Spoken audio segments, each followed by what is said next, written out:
Aku nak recommendkan korang satu barang ni. Barang ni memang wajib korang beli lah. Korang tengok ni, aku punya meja ni ada kesan-kesan karat, nampak ni? Ada kesan karat sebab aku buat kerja besi. Okay, dekat celah-celah mozaik ni, nampak tak? Ada kuning-kuning ni apa semua kan? Okay, dia kalau bilik air rumah korang dah sental, dah cuci, dah bersihkan, masih lagi kuning korang punya mozaik, korang try pakai steel remover ni. Ni khas memang untuk dalam bilik air, untuk hilangkan kuning-kuning tu. Okay, kau tengok sini Ni kuning ni. Sebelum aku letak ni kuning.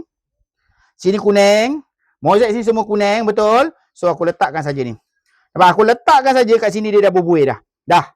Sebaiknya apa tahu? Sebaiknya, lepas korang dah letak macam ni, korang ambil berus. Gosok pakai berus. Gosok pakai berus. Tak perlu bancuh air, tak perlu apa. Gosok semua sekali. Okay, lepas tu, terus siram dengan air. Tapi, aku nak buat demonstration yang lebih dahsyat. Okay. Tak payah berus, aku lap saja. Aku ambil kain. Okay, aku lap. Korang tengok sini. Aku lap saja. Nampak tak? Karat-karat yang tadi ni karat-karat ni, aku lap saja, karat ni semua hilang. Karat ni semua hilang. Sini.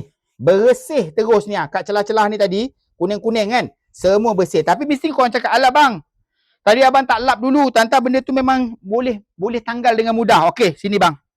Tengok sini. Sini saya tak bersihkan lagi. Saya ambil kain ni. Okay, saya terbalikkan, saya ambil angle lain.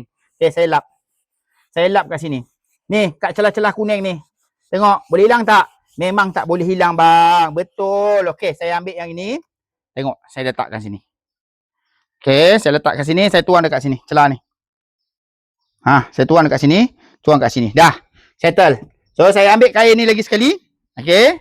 Saya ambil kain ni lagi sekali. Saya lapkan sekali lagi. Okey, tengok Okay, saya ambil, saya lap.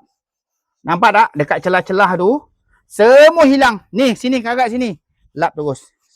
Semua hilang. Bersih terus. Memang dah tak ada kesan karat lagi dekat atas meja ni. So, jadinya produk ni, sebab tu saya sangat-sangat recommend dekat korang.